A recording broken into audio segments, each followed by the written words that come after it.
Everybody, welcome back to Divulgence and the Truth Desk. We're doing another swapcast today, guys. So you guys have probably noticed that we've done a few episodes where we're trying to do kind of a news segment show. I think we've done at least 3 of them, maybe 4 over the last 2 months or so. So we've decided that we're going to do them weekly now. We're still coming up with the format and the production and how we're going to work everything. But as of right now, we've decided we're going to do every Thursday in some give or take sometime around 6 or 7 p.m. Eastern, I'd say. But it will be every Thursday. And essentially, it will be kind of kicking around news items as well as updating stories and situations that we kind of will track over time, and just kind of giving it a bit of a deep dive criticism or thought process, or maybe sometimes giving it a bit of a conspiratorial spin to it, or looking through that lens, because some people think it's kooky. It's this kind of thing happens, these psyops, these false flags, these assassinations, and so on and so on. So it's I think it's just smart to at least put that lens on sometimes. But yeah, it's great to see you guys again. And Adam, it's great to see you again, my friend. How are you doing, my friend? Great to see you, Jordan. Just what you're saying is, I often when I read the news, sometimes something just feels a little off, and it makes me ask questions. And I think this would be a good place for us to all come and ask some questions and maybe try and figure out what's going on behind the scenes with some of these news stories. Try and figure out what's really going on? Who's really pulling the strings back there? The man behind the curtain for all of you Wizard of Oz fans out there. Yeah, exactly, man. Exactly. Um, a lot of the things that I'm sure we'll get in today, they're, whether it's the war or the Kirk trial, the Kirk killing trial of Tyler Robinson, or the Tates extradition, or we'll start with JD Vance, whatever. There's always something more going on with these people and these institutions and these events. You just got to know where to find the connections, and kind of like we were saying before, just you got to stay true to yourself and keep your mind open. And yeah, don't take anyone's word for it, especially if it's coming from, like, mainstream legacy kind of media, or if it's some obscure post or something. You always got to do your own research, right?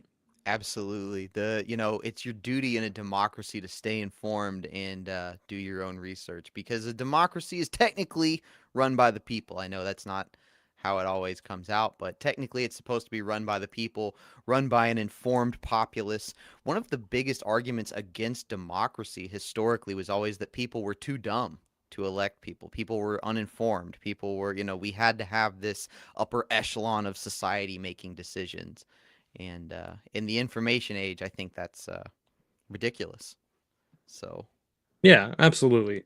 I think I, it's interesting. I don't know if how much the people in the past expected this drive in technology and information exchange, to the point where we can be researching all this stuff, and sharing it. So I don't know if they expected it. So you don't know how well they covered up their tracks, if that's what they were trying to do. So you got to always look back, look forward, make the connections. But yeah, I totally agree, Adam. I believe if uh, they could take the internet back, they would. Because they've totally lost Absolutely. control of the narrative. They've lost Absolutely. control of, I mean, if you think about it in the 60s, they could just come out and say, like, okay, JFK was killed by Lee Harvey Oswald. That's all there is to it. And people just kind of went with it. And today they wouldn't be able to. I mean, just look at the Kirk trial. Like, people, as soon as Charlie Kirk, like, his body wasn't even cold, and people were already not believing that Tyler Robinson was the shooter before a lot of information came out. And now that more information's come out, it's become, in my opinion, more and more apparent. But Well, we will. I agree. We'll definitely get into that today as well because it's something that we've wanted to put out there for a while. So today we will do a little bit of a timeline of the hearing of the procedure that did take place with Tyler Robinson, and we'll bounce back a few other ideas and stuff.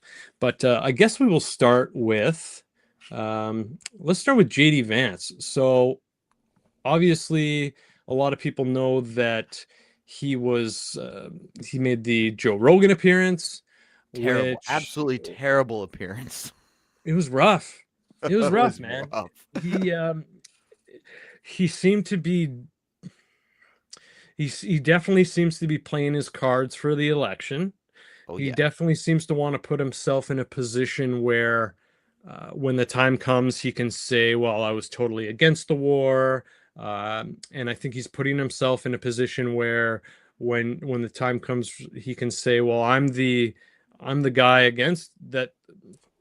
He might go as far to say he's against Israel, but at least he'll say, I'm not the guy bowing to Israel, so to speak. I'm not giving them as much leeway as other people are, as much praise as other people are. I mean, those photos, when you go and touch the wall and you make such a dramatic photo like he did, it's kind of hard to backtrack on that kind of thing. Or you just lose all credibility in general, right? Um, but I know that you might not agree with this, but I don't think, although it's a huge platform and it's great, that I think he was very transparent unintentionally. And it's a big platform for people to maybe see under the veil. But I don't think that Joe is necessarily the interviewer we need to be interviewing these kind of people. It's great that he brings these people on for this kind of platform, but he really lets them wiggle away. He really lets them just like he's done this with the Charlie Kirk killing too, where he says, "Oh, I'm such a conspiracy theorist, and I love diving down these rabbit holes, and like my wife even thinks I'm whacked out, and everyone in the White House knows I'm the conspiracy theory guy, and I know and he said this many times. He said, I could talk to you about this for hours. We can do like 4 or 5 episodes on this kind of thing. But then he avoids the topic. Like when he's talking about Epstein, like, oh, I've done every Epstein conspiracy theory. I've gone over everything, but he doesn't want to actually talk about any of it. It's very disingenuous. are Very you talking about disingenuous. JD Vance I saying that? am. I am. Yeah, so I will say Rogan seems to, on these high profile people, he does kind of give them a soft interview. Um, he was pretty soft on Cash Patel. This JD Vance interview that just came out was probably my least favorite Rogan episode I've ever seen, mainly because he let JD Vance sit there and just be like, "Look, man, like you said, I've been down every Epstein rabbit hole, and we're never gonna know the truth, and this and that." It's like, buddy, you're the vice president of the United States. You're sitting there talking like you're just some schmuck, some guy that works a construction job, and you're just hanging out at a bar, and you're like, "Yep, I'm such a conspiracy guy." It's like you're in a real position to actually do something about this. You're in a real position to actually ask these questions. Why was he given such a sweetheart deal in 2008? Why was Zorro Ranch never raided? Why did it take 5 weeks to raid his island? And it's interesting too because there was an article that came out, I believe Washington Post or New York Times. It was very famous just recently, where they detail a meeting in the Trump White House, and they basically just cavalierly talk about JD Vance going on Joe Rogan to smooth over the Epstein saga. And that's essentially what we saw. Rogan never addressed that, by the way. Rogan never came out and said why was Trump and Todd Blanche and JD Vance all talking about making an appearance on Joe Rogan. They first said Todd Blanche should go on Rogan. They actually called Rogan, according to this article, and Rogan said, "I won't have Blanche on, but I'll have JD Vance on." So, and Oh, and no one's ever addressed that. They haven't come out and said it was fake. They haven't come out and said provided any context. It's just out there. So I think that's a little odd. And while I am a fan of Joe Rogan, I didn't much care for the interview. I didn't much care for his glossing over of Vance, and it's kind of made me feel a little differently. I'll say that. And JD Vance is clearly being groomed to be the front runner Republican candidate. Not that Republicans are probably going to win the next presidential race. I think it's maybe we're being set up to, similar to how Obama got a pretty easy shoe in, in 2008 after 8 years of Bush. I mean, you could have Sure. any Democrat would have won in 2008. But I think that's probably what we're seeing here. The Democrats pretty much just have a shoe in, I think, for 2028. But whoever it is, they'll go up against JD Vance, it sounds like. Mr. Yeah. Palantir. Palantir Yeah. Vance. Palantir Vance, Mr. Peter Thiel, Mr. He Lies was about his funded. He was church. funded by Peter. Peter Thiel donated to him when he was like a college student. This organization that Peter Thiel's involved in curates young politicians and people that are politically active, and it's kind of how JD Vance got his political start, was with the backing of a Peter Thiel linked institution. So interesting on that. Huh. That's how Vance got his start. I believe so. Yes, Okay. there's Nick Fuentes has actually brought that up, and it's true. You can You're you can right. look Yeah. it up here. I can fact check it real quick, but yeah. So JD Vance he's very politically savvy. He's a good politician. He knows what to say, but shady background. Agreed. I mean, he's. I'll pull up an article to show. A lot of people are talking about. I mean, I get the impression that he's already running, obviously, right? Like he's got this weight loss. He's put out that book, which he lied, like we spoke about. He lied about the cover, the church that he put on the cover, and he talks about it being his church. They don't know him. They've never seen him, and like you'd think, like, oh, it's the vice president. Like you'd think like maybe they'd cover for him. No, they don't know him, man. Like he's not part of that, and he's trying to input himself into something that's just not even real. So that's crazy, but he has demonstrated himself to be a player of the game, uh as we've spoken about, and as you've mentioned, he has a shady background. Here it Shady. is, real quick. If you can, Peter Thiel's been a major financial and professional backer of JD Vance in both business and politics. Thiel and Vance's relationship began in 2011 when Vance heard Thiel speak and later described it as a pivotal moment. Vance went on to work at Mithril Capital, a Thiel co-founded venture firm with a Lord of the Rings style name similar to Palantir, as a principal partner around 2015-2017. Thiel has been described as a mentor to Vance. So yes, he was basically just kind of plucked when he was a student at Yale Law to be a up and coming politician by Hmm. Peter Thiel. There you So go. There you go, interesting man. there. um and I mean, it seems Trump is putting his weight behind him now. It used to kind of be up in the air between JD Vance and Marco Rubio, but he seems to be Hmm. putting his weight behind Vance. And I'm just getting the impression now, like I used to think, oh, okay, Rubio's a hard worker, and he's a brown noser, and he's doing what he needs to do so he can run. I don't know, man. Like, do you think he's even going to run? Like when he wore those shoes that Trump gave him, and they were like 15 sizes too 12, maybe 12 sizes too big, and then it hit the media, and then he still wore them. um I Yes. mean, I think he's just a professional brown noser. I don't think he's fit for president. I think he's realized, maybe he's even realized, like, I know my value is somewhere around these levels. Rubio's definitely a professional ass kisser.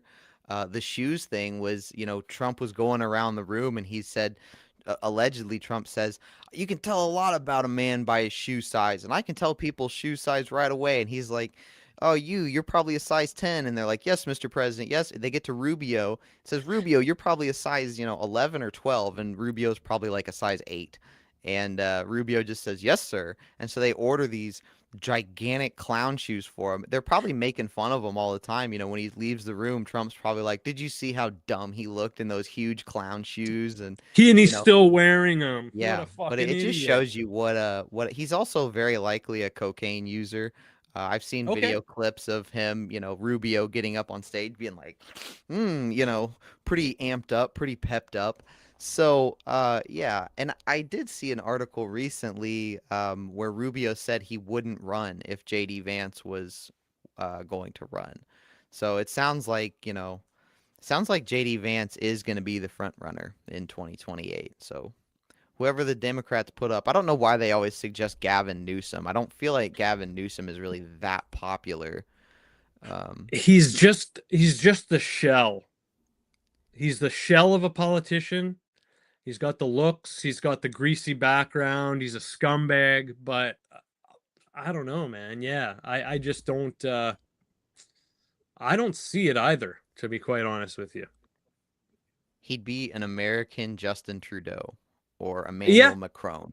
for the most He'd be part. one of Yep. these World Economic Forum backed politicians, one of these people that just, same person, different country. I personally think, for the Democrats, maybe AOC, while I am a libertarian, hence the flags back there, maybe let's get a hot chick on the ticket. Maybe that was the Democrats' problem with Kamala Harris. She wasn't hot enough. AOC, she's pretty easy on the eyes. I wouldn't mind seeing State of the Unions and press conferences with her in them. I mean, if we're talking in comparison to Kamala Harris, then absolutely. But if we're just talking in general, Who would you take? Who would you take? Would you take JD Vance or AOC?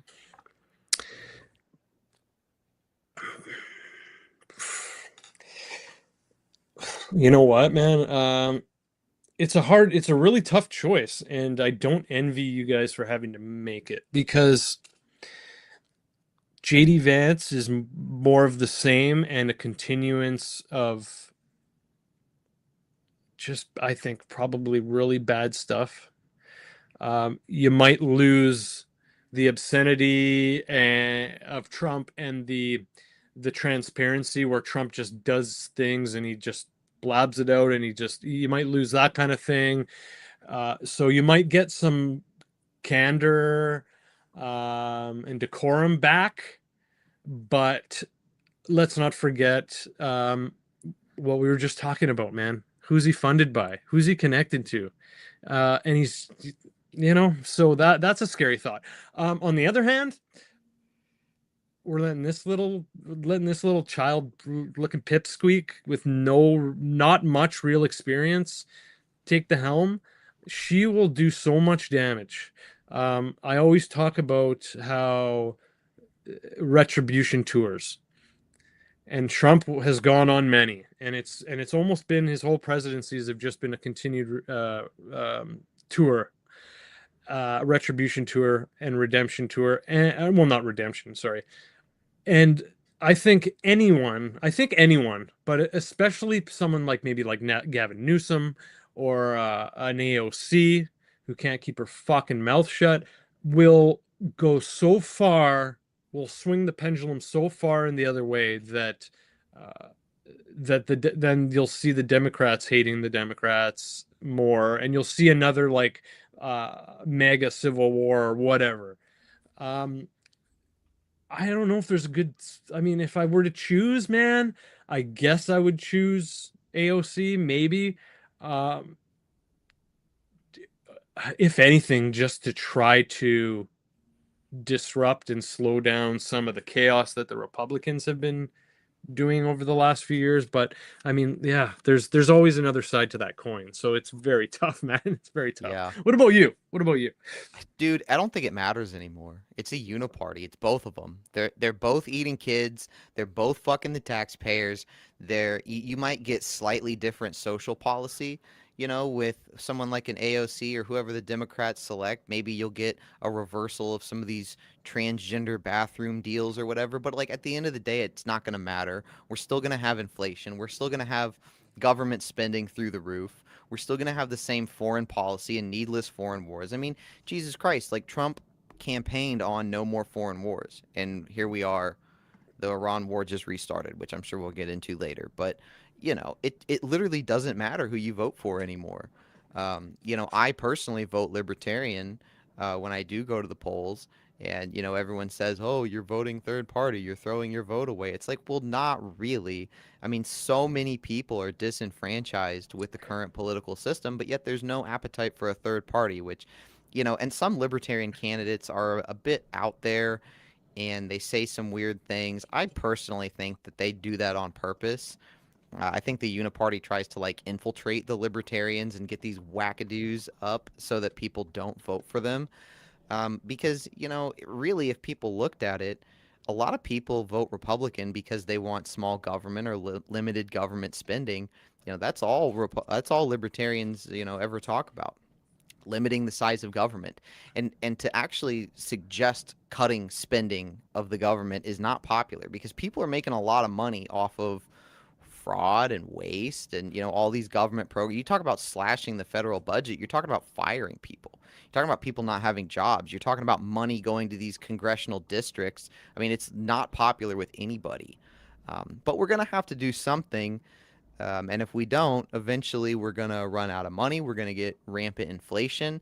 And then we're going to get austerity measures, which will be budget cuts and tax hikes. It'll be the exact whenever the economy's doing bad, those are the two things that you don't need: reduce government spending and higher taxes. And so the economy's going to slow down, and then we're going to have to slow it down even more with austerity. So that's, maybe 20, 40, 50 years away, but it's going to suck.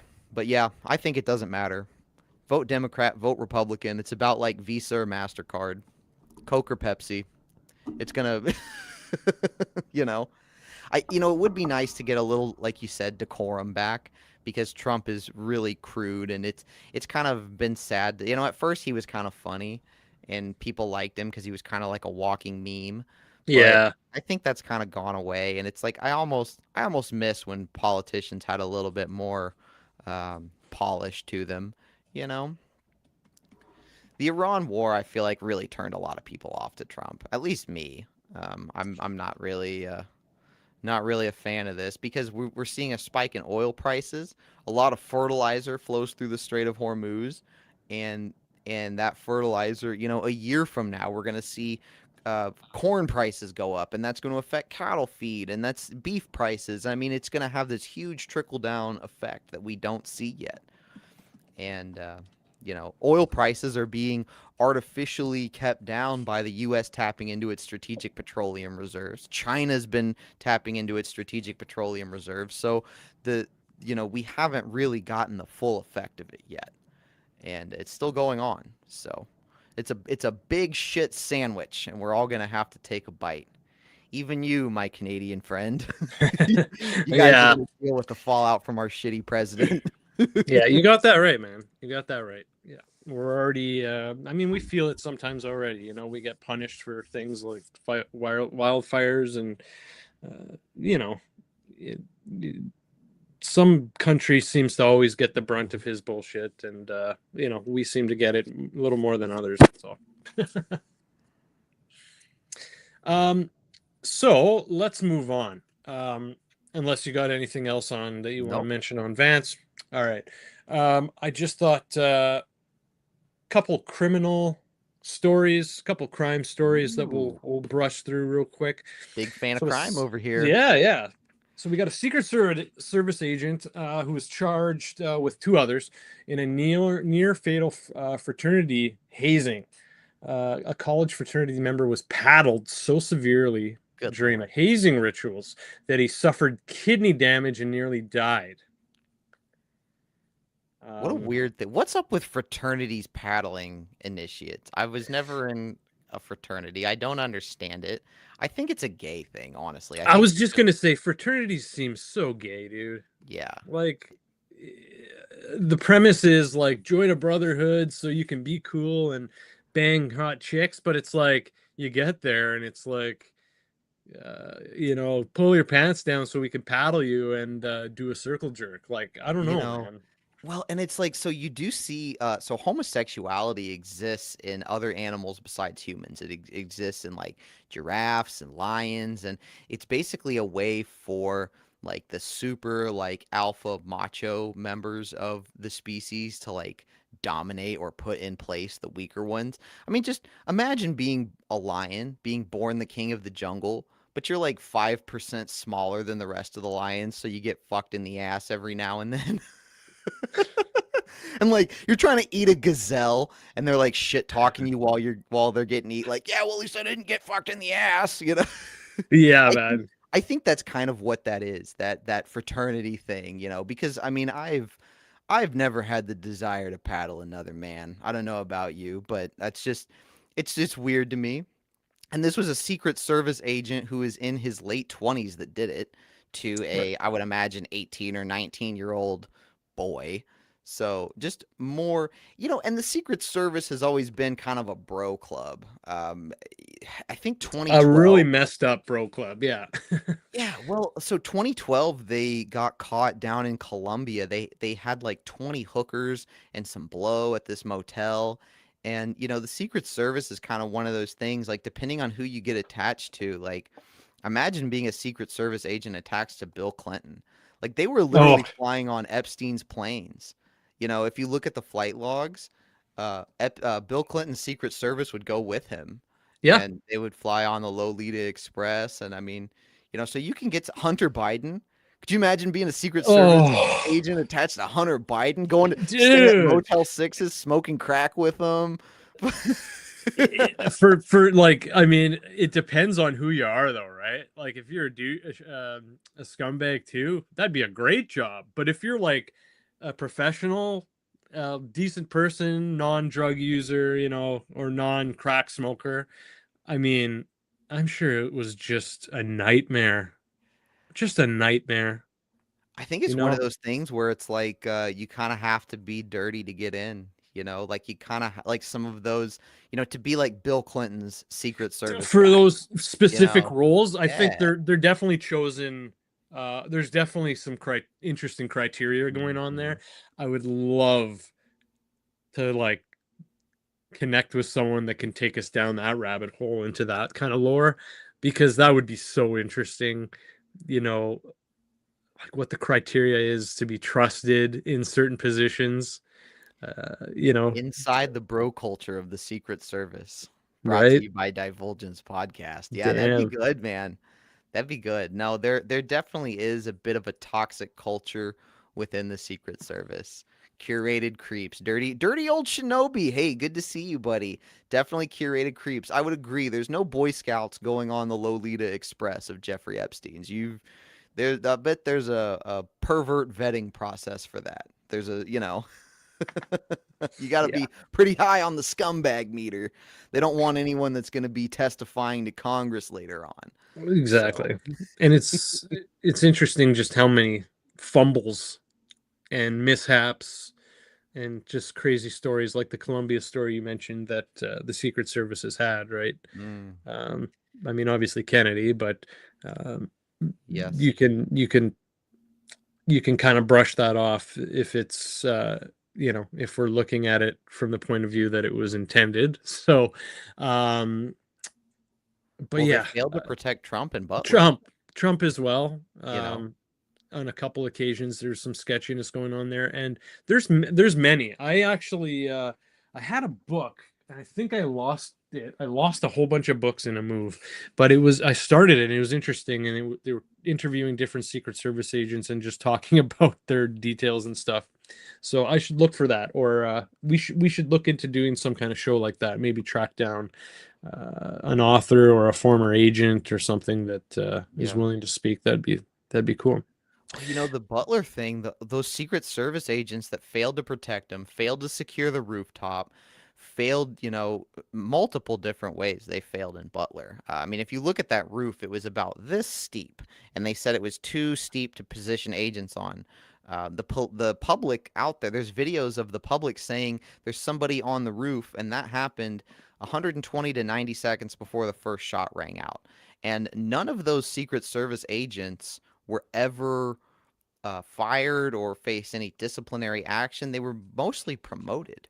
Right. So, and that's another thing people say about Trump too is it might be a sword of Damocles type situation, which the sword of Damocles is an old tale about a king. Somebody wants to be king. He sees the throne. It looks really nice. And when he finally becomes king and sits on the throne, he looks up and there is a sword dangling from a rope just over the throne, but you can't see it unless you're sitting on the throne.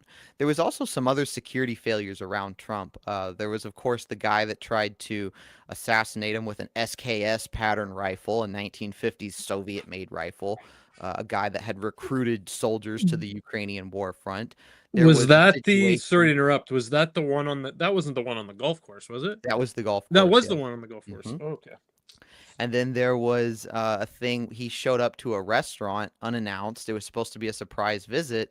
And there was a table of women, like this group called Pink, and they all stood up and started yelling at him. Yeah. So while it was harmless, it was still somehow this It's group still a found breach. out where he was going to be. They knew his itinerary. So it's basically them telling Trump, we can get to you. You're not safe. Like so that's another thing people say, why all the backtracking. Maybe he's been told, hey man, play ball or else, you're going the way of Kennedy.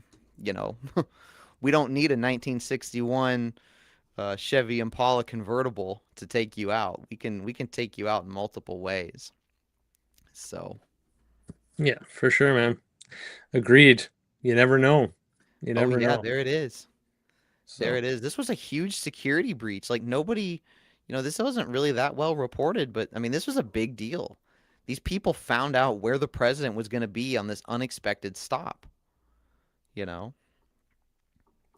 yeah, they're yelling about Palestine and stuff. I Gosh, remember that. Yeah. bunch of loud liberal women. I'll bet they're just a joy to be around. Oh, I'm sure. I'm sure they had quite the conversation with a glass of wine before Trump showed up. Oh They were yeah. I'll probably. bet they've got some opinions on toxic masculinity that they talk to you Oh, about for for a few sure. hours For sure, we and should and have them on. systemic racism. Oh, jeez, man, crazy, crazy. Um, all right, let's keep moving. So final, I think we'll end the crime stuff now. I got one final crime one I want to get into. I had another one that we did speak about, but we'll save it for next time. I think we should dive a bit more into it before we put it on the show. So I want to talk about Sonia Exelby, British musician, Oh, what a paid crazy story. a man to kill her. Mm. So the murder of Sonia Exelby is one of the most disturbing criminal cases in recent years because it sits at the intersection of mental illness, online exploitation, BDSM fetish communities, and criminal law. While early headlines suggested that she had paid someone to kill her, investigators later alleged that the reality was far more complex, that she was an extremely vulnerable woman who ultimately withdrew her consent and was murdered anyways. Sonia Exelby was a 32-year-old music teacher from Southsea, Portsmouth, England. Friends and family describe her as kind and gentle, extremely talented musically, passionate about animals. She was vegan, apparently, compassionate towards others, someone who had struggled with serious mental health issues for years. And something they don't mention, obviously, she had some more niche sexual interests. Well, obviously. Yeah. Her family had consistently emphasized that she should be remembered for her kindness, for her life and kindness rather than only the circumstances of her death. Hey, hang on a second. So, Look in the background of this picture.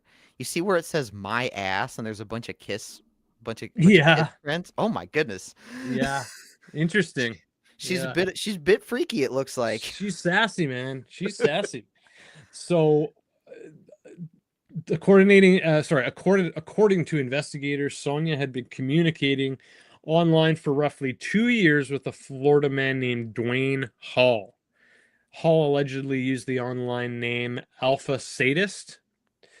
The two met through an extreme fetish BDSM website. Police believe their conversations eventually included bondage, domination, suicide, murder fantasies, Sonia's depression, and her desire to die. Hall later admitted that these subjects had been discussed during his police interviews. In October of 2025, she purchased a ticket to Florida and flew from England, and was met at the airport by Hall and stayed with him at an Airbnb, which is interesting. They didn't. I wonder why they. So he was He. married. He had a family. The Uh, guy. I was gonna say that must be. Yeah. So there you go. So that's why they stayed at an Airbnb. So later evidence suggested the situation changed dramatically after she arrived. Um, Investigators discovered Hall's phone, Sonia's computer, their Discord messages, text messages, financial records, um, a huge treasure trove of digital data. Um, the one of the biggest discoveries were the Discord messages Sonia sent to her friend. Those messages painted a very different picture than the one Hall tried to present. According to the affidavit, Sonia wrote that Hall was taking away her phone. She felt trapped, that she could not leave, and she was regretting what was happening. Which, I mean, So there was yeah, also like a gun. Like he had a gun there and he said if you want to leave you have to shoot me. So this was a very weird situation. I mean, clearly both of them are, mentally disturbed. It's a really weird case, it reminds me of a case in Germany where this guy, let's see what his name is here. 2001, a guy named Armin Mewis, uh, another guy basically agreed to let him kill and cannibalize him. And originally he wasn't prosecuted, and eventually he did spend some time in jail and was eventually let out. But, this kind of centers too around the right to die debate, assisted suicide, which you guys, up in Canada, obviously you have the MAIDS program there. How prevalent is that MAIDS program? Is that a big thing or? uh, I'd say not at this point. Um, Obviously, it's been getting more traction, so it could be in the phase of growing, but every time a prominent case comes, it really amplifies. So it might seem like more prevalent, but I wouldn't say so. I wouldn't say so. Hmm. No. Because there's been some perfectly healthy people that have opted for it. That have just Yes, been yeah. in, it's really sad. And we should just say too that, of course we don't support anything like this, and there are resources available if you are thinking about, if you're struggling, there's people you can reach out to. There's lots of services. Mental health services have gotten a lot better over the last, I would say maybe 15, 16 years than they once were. But pretty tragic story, and just very interesting too. Um, Maybe kind of a symptom of modern life. You didn't see these kinds of things, No, it's pre very World War new. II. That's a new Yeah. thing. Serial killers as well. I mean, there are historical serial killers, but the phenomenon really increased after World War II. Both parents working, modern life, modern stress, and really serial killers had a heyday in this country, 70s, 80s, 90s, and they've tapered off mainly because of technology. They get caught the first time, or it's just harder for them to commit crimes, forensics and cell phones and stuff. But like these people are still out there.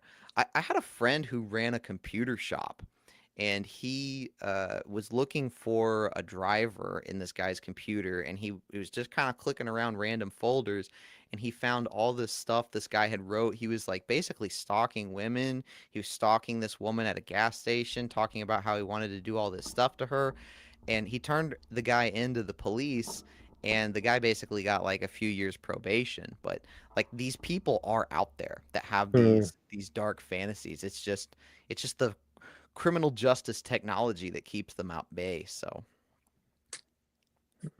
crazy. Well, unless you're that super was rich, then you can just fly to Epstein Island and it's all good. yeah, fair enough, man. Or whatever other island might be out Yeah. there, right? I'm sure another one's opened up. Richard Branson's got an island down there. He's never Yeah, brought up in the Epstein discussion, but Richard Branson was, visited there. There's pictures of him hanging out with teenage girls I on the know. island. He's Crazy. one that doesn't get a lot of criticism for some reason. I mean, I don't think anyone gets enough, like for the most part, no one seems to be getting enough criticism, Oh except yeah. for a Well, couple Howard Lutnick still has a job, yeah, Secretary couple of Commerce. individuals are getting investigated and stuff and fired and whatnot. But yeah, like especially the more prominent ones, nothing's going on there. There's been zero prosecutions in the U.S. People have had to resign or they've been fired, but criminally, there's been no prosecutions in the U.S. Obviously, Prince Andrew got arrested. There's been a Norwegian princess or something. She had to, got stripped of her royal title, but in the U.S., there's been nothing. Which, as I've, documented extensively, we've had lots of conversations about this. The evidence was intentionally not collected, so there's really not that much hard evidence available because, the FBI, since its inception, has been a very corrupt agency. Yeah, And Cash exactly. Patel continues that legacy with his big old bug eyes. Yeah, yeah, man. And his drinking habits Yeah. and his fucking girlfriend is yeah, his habits are just yeah. All these people, they're just it's funny that he wrote a book called like Political Gangsters or whatever, and he's literally the same thing, man. He's such a fucking hypocrite. It's actually it's disgusting, man. It Oh, it, yeah. He it flies really is. around on the FBI private plane that he's supposed to be using for work. He flies around on it for vacation. He followed, he's a huge hockey fan, and he was in the locker room of the U.S. Men's hockey team, Yeah. shooting champagne and Did chugging not need to beers. be And there. And first of yeah. all, he did not need to be there. Second of all, he did not need to be seen making such a fool of himself. Okay. The players there, they won the game. They won the game. Um, they won the medal. They're there celebrating, okay? He's just there to get drunk and party and make more of a name for himself. So there's no need for that. I think the Um, important lesson here is that America is the superior hockey team of all so we're nations. so we're gonna move on. We got a entertainment story. Uh, Diddy or Puff Daddy or Papa Diddy Puff or whatever you call it. Diddy was recently in a prison brawl that put him in solitary confinement. Despite this, though, his release date has been moved up again to January 24th, 2028. With regards to his other cases, one of his other case, U.S. District Judge Anne Huang, which is a great name, Mm. has thrown out all the claims against pop singer Cassandra Cassie Ventura. Ventura fine from a $20 million lawsuit against a former male escort, although the judge is allowing the main accusations against Sean Diddy Combs to survive. So he might be, he's having a little bit of trouble in jail. He might be getting out in a little over a year or What's less than a that year and a about? I half, mean, but he's still gonna have problems. He's still He's gonna got have enough problems. money to pay for protection in there. I mean, It's crazy, right? It's yeah, crazy. you can get anything in American prisons. You can get drugs, cell phones, guns, knives. They do guards smuggle Luca, that stuff in. There's a guy, a famous TikToker, Jeremy McCord. He talks about this all the time that like you can get anything in prison. You can pay for anything. You can pay for protection. So why is Diddy involved in a brawl unless somebody it's odd. ambushed him? But these He could rappers have just move started a fight. possibly. I mean, like these rappers move around with an entourage though, and I would imagine he has an entourage in prison. Just a group of goons around him, a big old no necks. So Interesting story. The whole Diddy case too, very fishy. James Comey's daughter was the lead prosecutor on that case. Maureen Comey. Yeah. She also prosecuted Ghislaine Maxwell too. So lots of high-profile cases. He was held at the Metropolitan D.C. Detention Center, the same one where Epstein took his own life in, the same one that Nicolas Maduro is held in, the same one that held the guy that shot the healthcare CEO. Luigi Luigi Mangione, Mangione. the same one that held the pharma bro, Martin Scarelli. I think Yeah. that Sam Metropolitan, Bankman-Fried. that's the deep state prison, man. We got to get Scarelli on the show. If you commit deep state crimes, that's where you go. Is that Yeah. prison? That's where Diddy was for a while as well. I think maybe he still is. I'm not sure, I but think that's where, I don't know if they moved him. I don't think I could be wrong. I'll have to check, but yeah. He I was think there they for a might have while. moved him because He was there for a while though. Yeah, I saw a 'Cause- picture of Diddy on a prison yard, and there's no Oh, yard okay. at the Right. Metropolitan Yes, DC. you're right. I saw that. But he Yeah. was there before the trial, quite a while before the trial, during the whole trial, obviously, and then a little bit after the trial. So he was there for quite a long time. It's not a place you want to, I mean, I imagine it's not a place you want to spend any time, but, I don't think you want to spend much time there if you have to spend any. Yeah, it's gonna be interesting to see what Diddy does when he gets out because he's one that kind of likes the limelight, likes the show. I'd say the whole trial of Diddy was some sort of I don't know, some sort of weird distraction, kind of like the O.J. Simpson trial, just a really It broadcast it was a all lot over of the place. nothing. It was a Yeah. lot of nothing. I don't mean nothing. Okay, I don't mean to put down the victims or the crimes or anything. I just mean that figuratively. It was a lot of smoke. Let's put it this way. It was a lot of Yes. smoke for you know, n- not that big of a fire. I think there was more smoke than there should have been. Let's put it that way. Uh, Yeah. and I think a lot of people would agree with that after the fact. Well, it was all that you heard about in the news for a long time, and then it just went Yeah, away. There was podcasts, documentaries. It was a big moneymaker for a while there for There people. was allegations that Diddy was like doing, had like a little Epstein thing going, that he was engaged in blackmail and he was like Yeah, working for the CIA to control these musicians, and yeah, people were like, all this stuff's gonna come out. And that's why I bring up Maureen Comey because, her being the lead prosecutor on that case, it's like, if there is sensitive material that's involved, you need somebody to handle that. That's in the deep state, so to say. Same reason they brought in, the attorney general in 2019 for the Epstein case, Bill Barr, whose father Donald Barr had given Epstein his first job, and then Bill Barr comes in and he's the attorney general for like 9 months yeah, just for the Epstein case, and then he leaves. He was there to handle it, make sure everything goes well, and then there he goes. yeah, So very weird. exactly.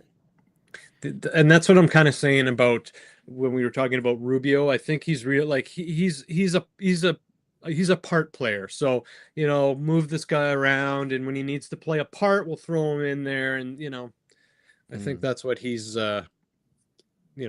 grooming to be after his big. I think this will be his big job, and then he'll get bounced around a little bit. Yeah, I think people come in and I don't know, either they get compromised or they get threatened, or I mean, just look what happened to Dan Bongino. Yeah, man. Maximum conspiracy guy, and now it's like I don't know if this dude got brainwashed. I don't know if he's got a chip in his brain. I don't know what's going. Obviously, I'm just half joking with this stuff, but it's like Yeah, he's done a complete 180. He's a completely different person now. And that's really shocking to me. Like he came into the FBI guns a-blazing, and it didn't take long for him to quickly change his tune. And I don't even know the jackass is still podcasting. I don't know yeah, he how he is. got the Yeah, balls it's to get on the ridiculous. air Yeah, after, it's you know. unbelievable. It's Yeah. unbelievable.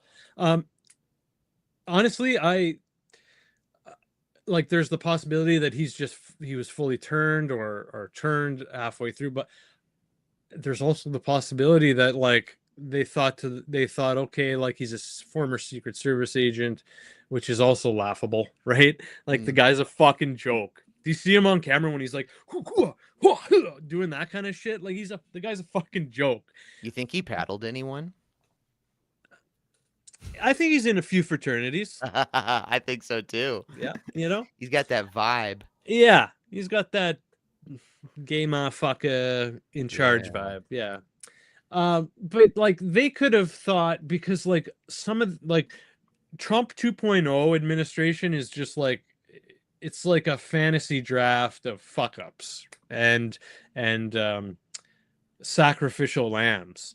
So maybe this guy was like, you know what, we'll bring him in so that because of him taking this job and the information that he sees, he's binded. He can't talk about it. And then that's all he says now. That's one of his big talking points is, I've seen it. I know. I can't talk about it. And it's like he's really kind of turned that into a way to deflect. And He's destroyed himself. He had a yeah, really popular podcast. He had a huge following. He left that to take this job at the FBI that doesn't pay very well. He was there for like 9 months. And then, like, now he goes back to podcasting. He's destroyed his audience. He's destroyed his credibility. The whole thing doesn't make sense. yeah, yeah. Okay, moving on. Let's get into one of our bigger stories. Elon Musk. A lot going on with him. SpaceX started falling a few days ago, so he's lost probably over 600 billion in market value there, give or take. Tesla started dropping. Just having a lot of issues. I guess it's been said he's lost, give or take, 40% of his net worth in a month, which is crazy. Now he's trying to raise 4 billion for another company, which just crazy on its own as well. Why do you have to raise it? Just, these people, they don't want to spend their own money, right? Um, Mm. but maybe he's really worried. I don't know. Uh, he I mean, he had that interview with I think at The Economist or whatever he had. That didn't go well. Um, he said a lot of interesting things in that, and then he branded the journalist as a traitor to the West. He had one of his kind of autistic flarebacks. Yeah, man. What are your thoughts? I know you're a Musk fan. Um, I think he's a great disruptor. I think he's a great character in this series we live in. Yeah, I mean I've done some research on him. I've read a book on him, and I pay attention to what he does and everything. He's definitely, like I said, he's definitely a good or evil. His good intentions, good or evil. He's definitely, I think, the best real life Bond villain that we have right now. Way better than Jeff Bezos. Um, Mm. so I'll say that. But He's what smarter do you than think, Bezos. man? He's Oh, for smarter sure, than man. Bezos. Well, Obviously he's very brilliant, so very first of bright. all, SpaceX, even after the crash right now, has a market cap of $1.48 trillion. So that's what it would cost to buy all of the SpaceX stock. For contrast, ExxonMobil has a market cap of 650 billion. So it's valued right now by the market over twice what ExxonMobil is, which is crazy because SpaceX is not a profitable company. So it's a lot of speculation. I mean, right now the betting on space is all speculative. There's no profit in it quite yet. I mean, you launch satellites into orbit, whatever, GPS, but there's like no real economic benefit just yet. Maybe there will be in the future, but it's mostly scientific and other things. So I think the valuation is huge. He's definitely, I feel, probably painted himself into a bit of a corner because of his association with Trump and Doge and everything. Tesla's main customer base is probably liberal, Democrat, California type people, and those are the same people that do not like Trump. So it was interesting, from a financial standpoint for him to make those moves. I think the biggest reason why he did it was he was really upset at all of the government agencies and regulation, and the bureaucracy that had been messing with SpaceX for a long time. The Biden administration went after SpaceX pretty hard, with like the EPA, and there were some other, like, there was like a lawsuit claiming that they didn't hire enough foreign-born workers when they couldn't because they have Department of Defense contracts where you can't have foreign nationals working for you. So I think he kind of wanted to go on this crusade against the federal bureaucracy, and that's why Tesla's earnings fell by 38% because there was this huge push against him. Maybe it wasn't all organic too. Folks like George Soros, can fund. Like there was this whole campaign to like destroy Teslas, destroy Tesla dealerships. These Yeah. campaigns aren't necessarily organic. Um, I do think Musk is more of a force for good, probably than some people. I don't necessarily like how he constantly posts about attacks against white people or immigration. I think that kind of stuff's a little divisive, and maybe if you want to post on that every now and then, sure. But I mean, he's posting like multiple times a day, him or his assistant, multiple times a day on X, and after a while, it's like, okay, man, I get it. There's North Africans that live in Europe. Well, let's. There's other stuff going on in the world besides this. you know. What are your thoughts on Elon there, Jordan? I mean, like I said, he obviously is a very bright individual. Um, I think we owe him for certain things. In a sense, like, I mean, I think Twitter was going in a really bad direction. I mean, it's still very, I mean, it's not that X is the best thing now, but I do He think definitely that saved free speech online. I He do saved think he saved it. Yeah. And obviously,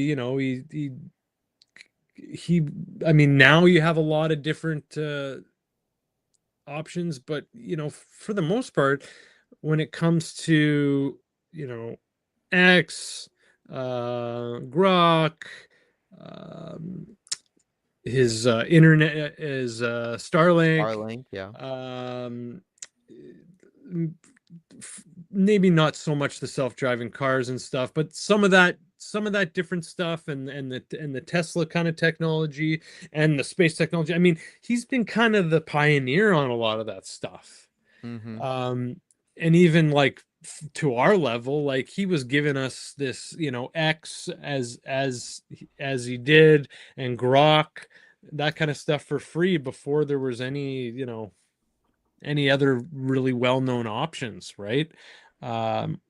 So you got to give him props. I am interested in hearing more about what he has to say. I haven't watched the whole interview, but I probably should, because he does get into some interesting things, like he thinks he's not far right. He's beginning to regret. Uh, Oops, what is it? There we go. He's regretting getting so involved with Trump. He got carried away with Trump um uh and Doge. So,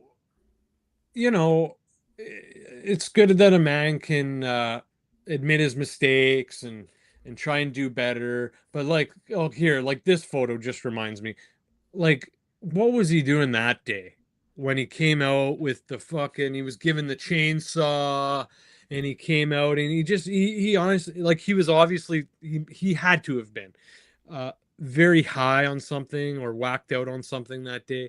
Just the way he was talking, he basically was a meme that day. And like, it's like, okay, that I don't want that Elon in charge of things. Like, he seems to want to be a child. I know he had a rough childhood.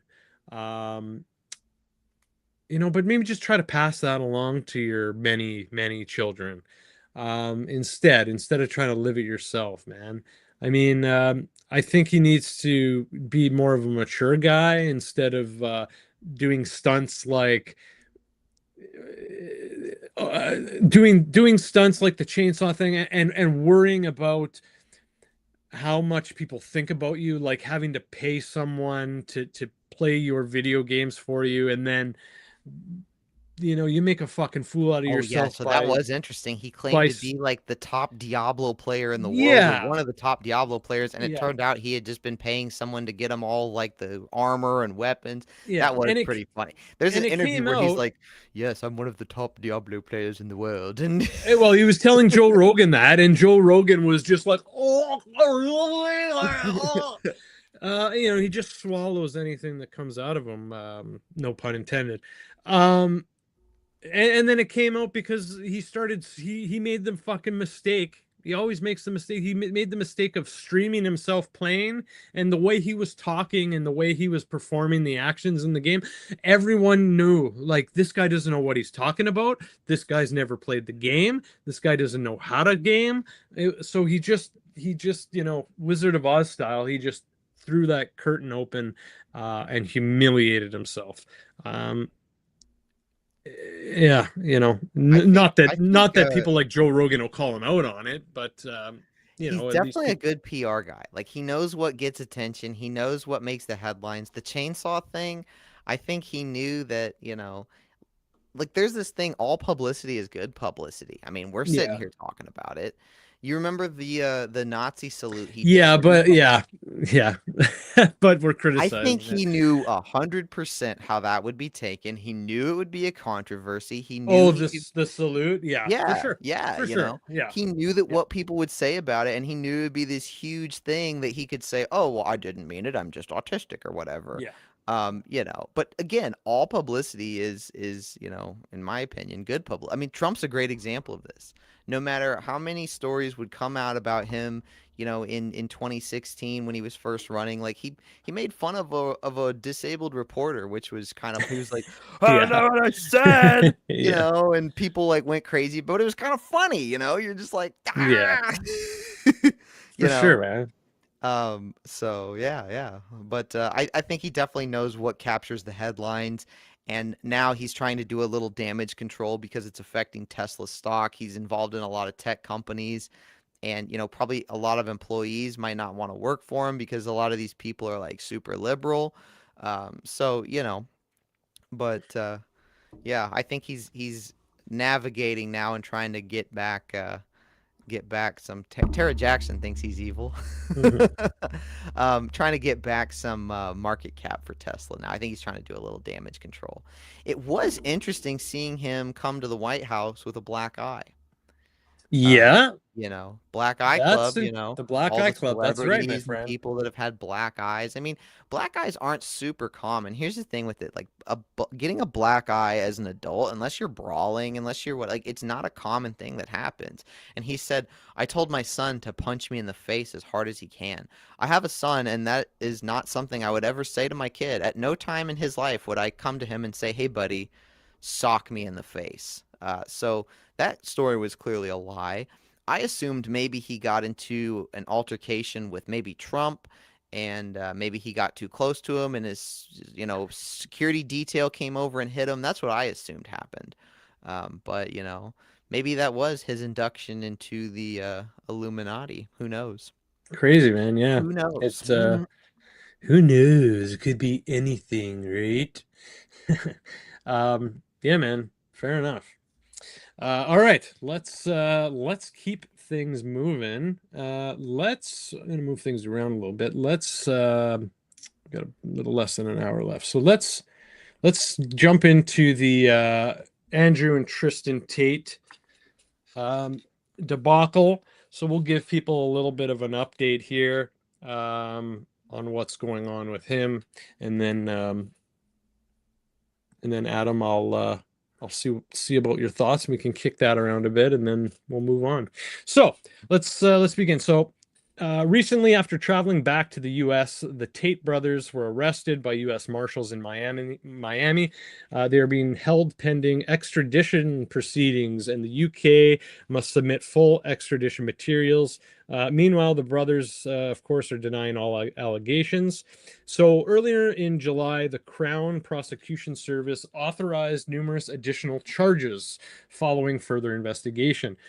For Andrew Tate, the allegations include 7 more counts of ape, 3 trafficking for sexual exploitation counts, 3 actual bodily harm counts, and numerous offenses relating to alleged indecent images of a child in extreme pornography.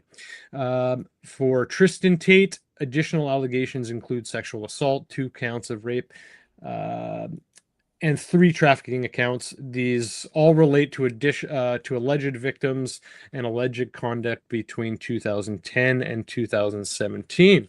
So Friday, July 18th, Andrew and Tristan are arrested by federal marshals, transported to the federal detention center in Miami, booked pending an additional appearance. They were not charged with any new U.S. crimes. The proceedings only concern the UK's extradition request. The arrest immediately dominated on social media and independent media, with one side of the coin describing it as politically motivated, while others argue it reflects accumulation of allegations across multiple jurisdictions, and that the Tates are not at all squeaky clean. Many supporters expected the Trump administration to intervene because the brothers have publicly supported Trump. They have relationships with several conservative influencers. Their attorney, Joseph McBride, has ties to the Trump circles, and some mega-aligned commentators argued the prosecution was politically motivated, as mentioned. All of these things obviously tickles Trump's fancy. So a little bit of a timeline here, because there's a couple interesting points, I think, since he's been arrested. So the 19th, after they were arrested, the UK prosecution service announced additional charges, including more allegations of ape, trafficking, sexual exploitation, child sexual abuse, etc. On the 20th, Sunday, the brothers made an initial appearance before a U.S. magistrate judge. The hearing was largely procedural to confirm their identities, explain the process, and let them know that detention will be continued.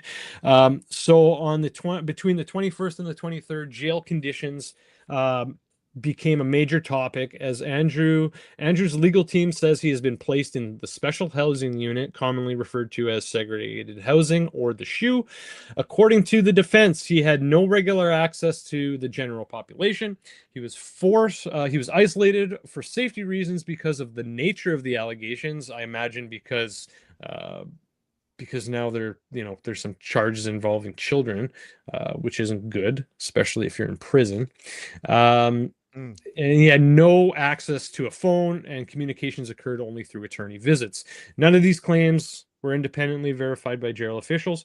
On the 23rd, the White House publicly stated that President Trump would not block the UK extradition process. The administration's position was essentially that the extradition request should proceed through the normal process, and the White House was not directing the courts, and there would be no plan for Trump to intervene politically. So if this is true, a federal judge will decide whether the UK request satisfies the treaty and U.S. legal requirements. And if the judge does certify the extradition, then the matter goes, of course, to the U.S. Secretary of State, Marco Rubio. He has final executive decision on whether to surrender the Tates, although Rubio has said he does not currently expect to become personally involved in the Tate matter. Between the 23rd and 24th, things start to get more interesting. Andrew begins describing jail publicly. So because he doesn't have access to social media directly, his lawyers stated that Andrew is dictating messages for his staff to later post. His posts described isolation, deteriorating health, being treated as a political prisoner, lack of basic comforts, and just more general bitching like a little baby.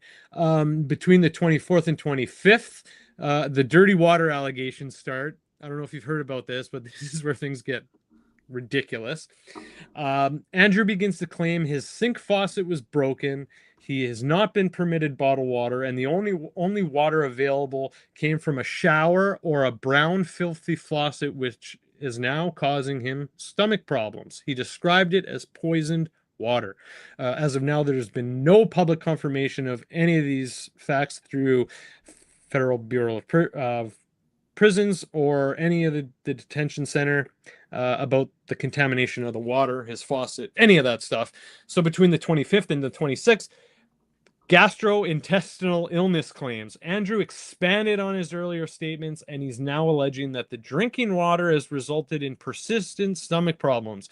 On social media, supporters speculated about contaminated plumbing or intentional treatment, though, of course, there's no evidence of that. Now come the defecation claims. Andrew posted that he had become so ill that he was defecating uncontrollably, unable to properly manage basic hygiene, and effectively defecating everywhere.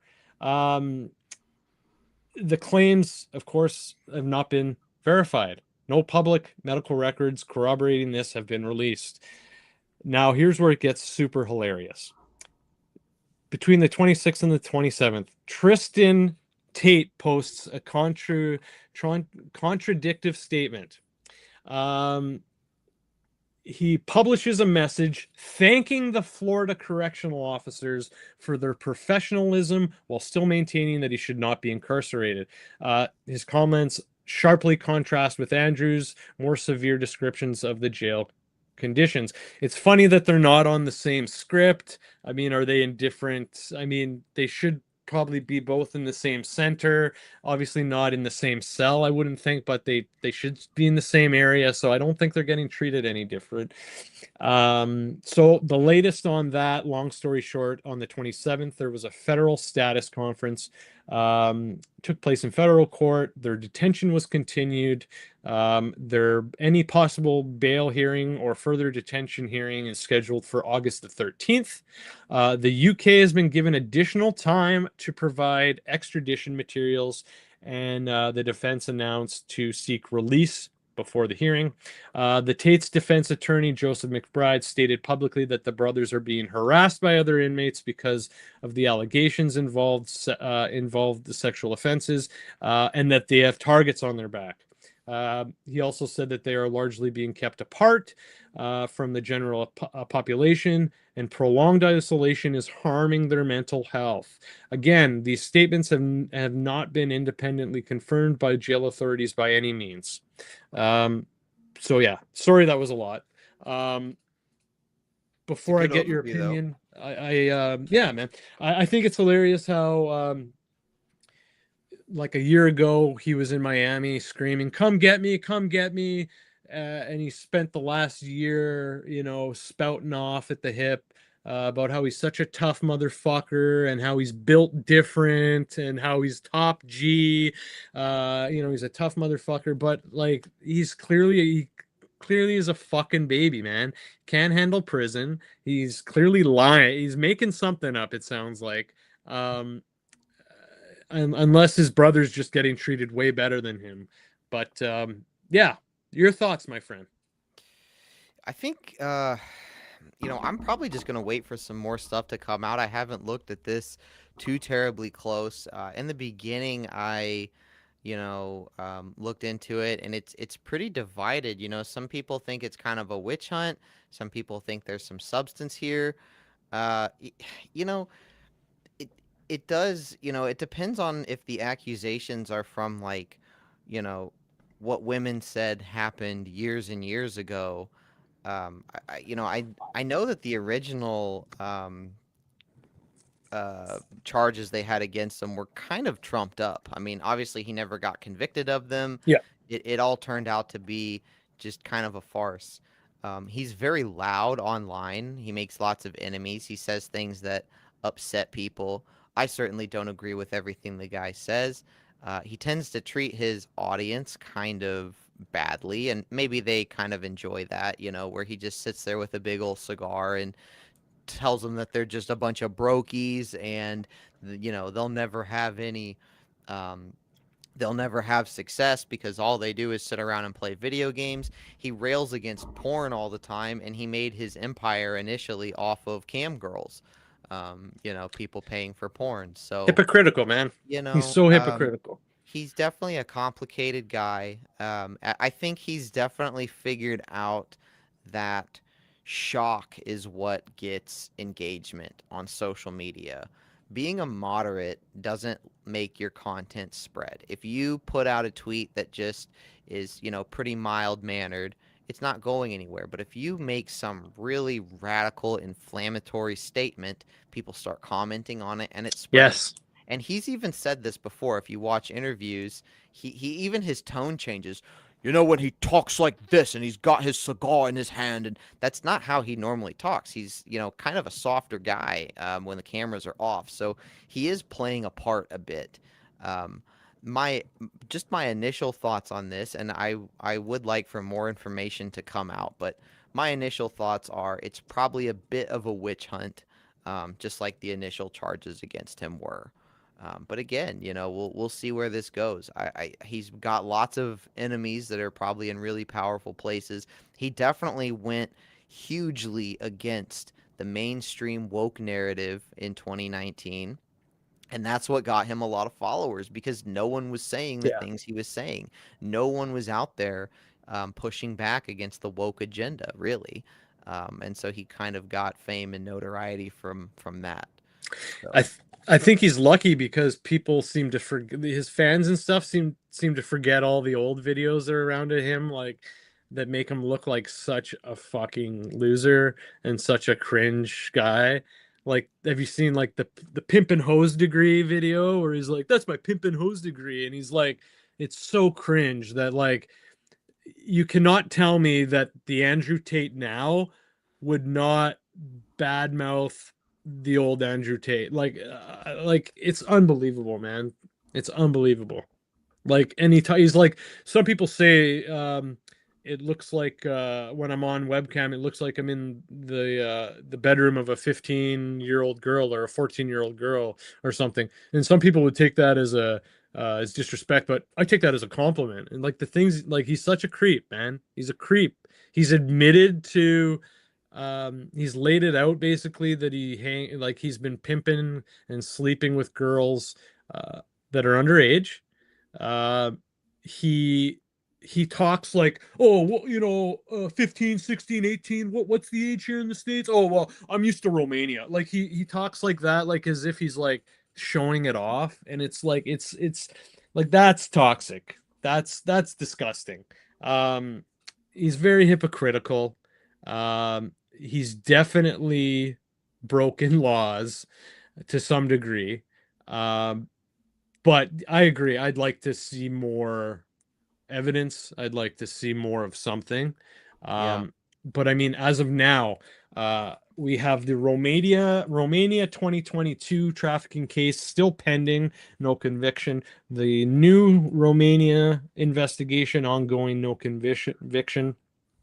We got this UK, his historic sexual offense case.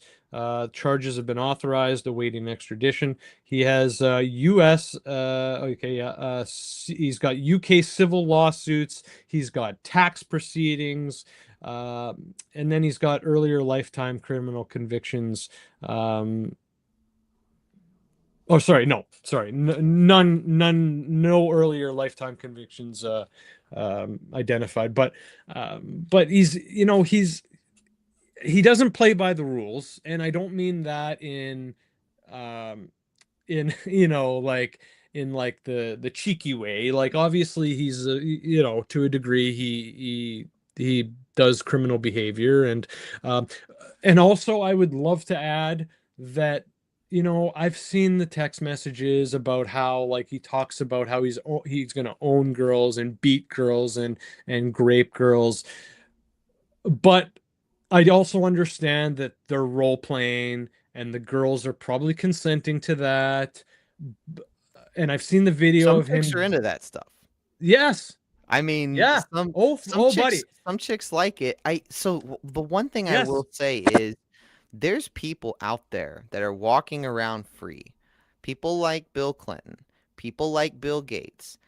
Why don't they get prosecuted, Yeah. but Andrew Tate does? Well, So I think they both should. I yes, think they both should. obviously. Yeah. But Yeah. it's like it is I often wonder is the reason that Andrew Tate is so much under the microscope because he doesn't play ball with this, global cabal of elites. He has a huge following.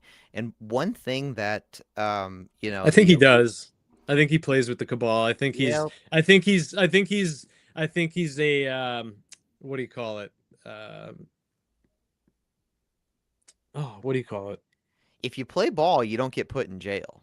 You don't get extradited and I don't know. I think that he, I'm sure he's not the most morally upstanding guy, but there's probably people right now that have jobs in the US Congress and the White House that are worse than him. And, why is he always so persecuted? So I'll definitely be keeping my eye on the story and we'll see where it goes. Maybe it's just another farce like before. But as you said before, I would really like to see Bill Clinton in handcuffs. I would really like to Yeah, see Bill Gates in handcuffs. I'd like to see Woody Allen in hand. because There's lots we of have people. more. We have just as much. We have more evidence or reason to believe. Well, we have just as much reason to believe, but we have more. I'd call it evidence or materials that point directly to that these people are breaking laws.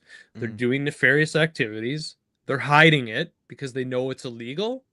They know that their companies that they work for, their business partners they work with, for the most part, wouldn't put up with it. So, yeah, it's a very tainted pool, I think. Let me share here. We're gonna play one of Andrew Tate's um old videos here. Music Okay. video. Oh God.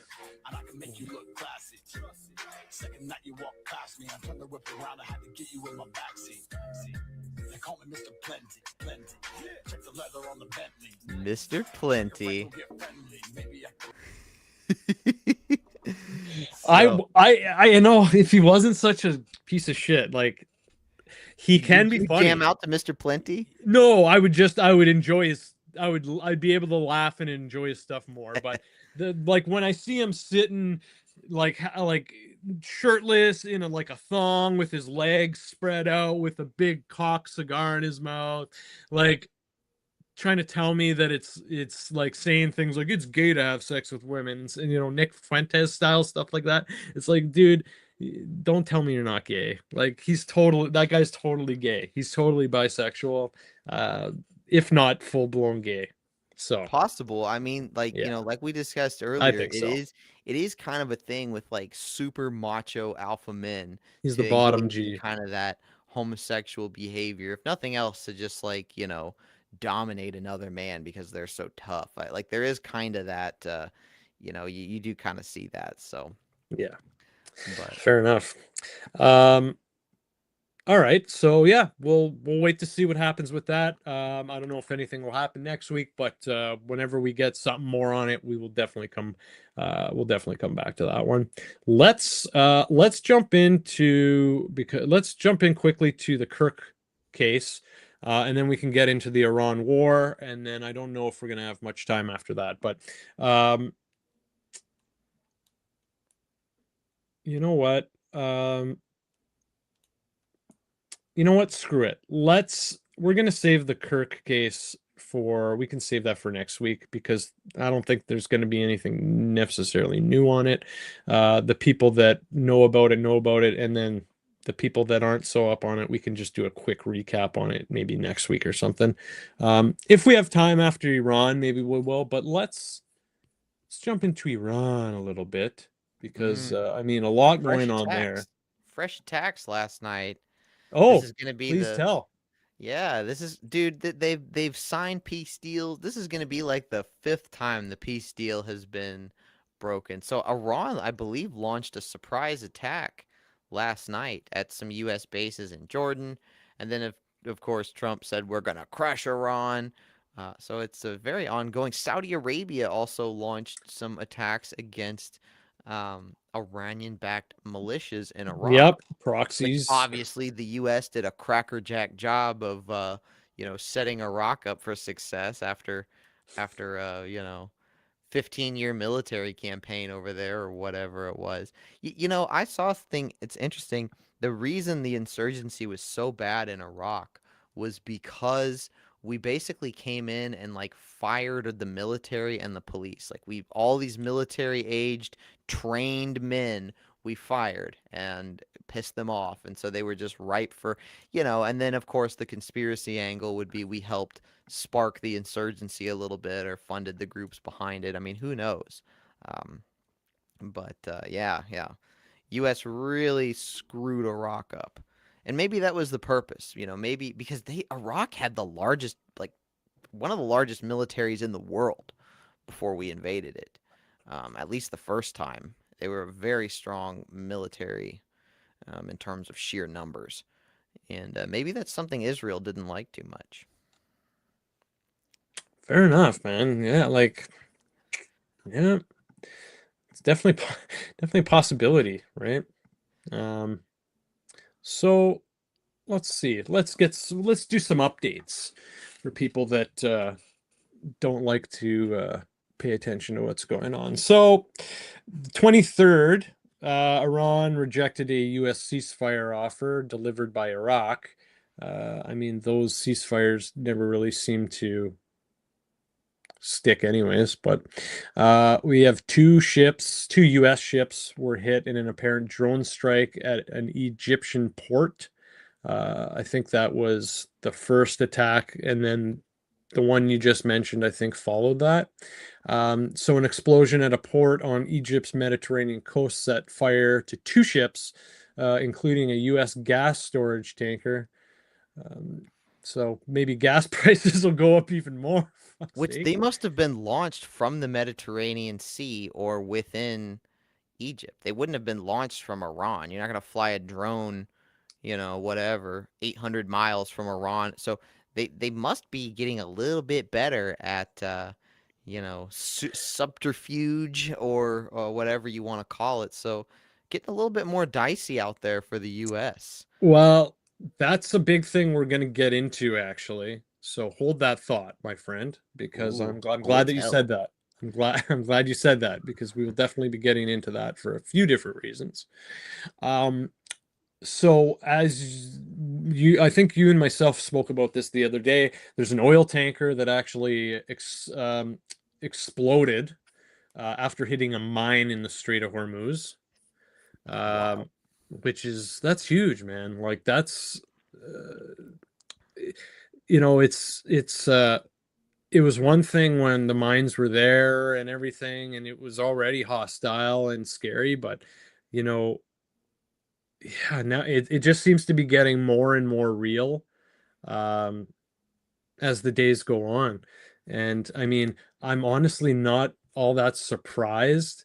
Uh it's just more so just very sad and disturbing that that it's still going. I had a feeling that this would drag on. I didn't think it would be a quick fix, even when it started and they took out the leader and they took out so many of their top guys right away. 300. 300 people they assassinated. I mean, just for context, Venezuela, one person, Nicolas Maduro, they get rid of him. The rest of the government starts cooperating with the U.S. We killed 300 of the top leaders of Iran. The way that Ayatollah Khomeini, for good or bad, whatever you think of the guy, the way he set the country up, it's for almost like over a century, they had been ruled by British influence and American influence, and there was Mossadegh, there was the Shah's son. All these people had all this Western influence on their government, and they really wanted to do. Khomeini, when he took power, wanted to do away with it, so he set this system up to be impenetrable from the outside, and that's why the U.S. is having such a hard time getting to them. I mean, whatever you think about the country itself, they survived. They survived their whole leadership getting decimated. They survived their military getting degraded by 70%. I mean, yeah, at a certain point, we have to admit this was a bad idea. We, Yeah, you know, and those oil terrible. tankers, how many do you, I mean, that one just exploded because it hit a mine. Iran has been telling ships that they must go on, they must traverse on pre-approved paths. So this oil tanker was probably taking a non-pre-approved path. How many more Ooh. tankers are going to do that now? I mean, Yeah, you don't have to yeah. have necessarily complete and total control over it to the ability to blow up every ship that crosses. You just got to get like one or two. And then that fear, I mean, if you're an oil tanker captain or crew, you're not going to want to, try anything risky. And then the cost to insure those ships goes up exponentially, the insurance cost of these voyages. So it doesn't take much from Iran. It takes a few drones, a few mines, and they can have a real profound impact and control over that strait. Well said, man. Well said. So, some other things that have happened. Melania and Barron Trump were recently targeted in a video encouraging their assassination. Uh, Also, they put up another big uh, Trump painting banner, threatening to kill him. Another big thing, 23rd, for a second time, the House approves resolution to end the Iran war. And I don't know, Hmm. I mean, it should be good news, but you know, it's over a week ago now. So, Well, it's got to go to the Senate, you know, and then if and it yeah, passes but the my Senate, point probably is won't just pass the Senate, but then it's Trump can probably just not going veto it. anywhere. Yeah, probably not going But anywhere. it's symbolic, it's a symbolic thing. The House of Yeah, oh for Representatives sure. is At least they're showing hmm that what they want. Yeah, I can agree with that, my friend, for sure. yeah. The House of Representatives, it's called the People's House because originally the Senate was elected, senators were elected actually by the state legislators. They weren't elected by the people. So the House of Representatives has always had like a historic duty to go along with the will of the people.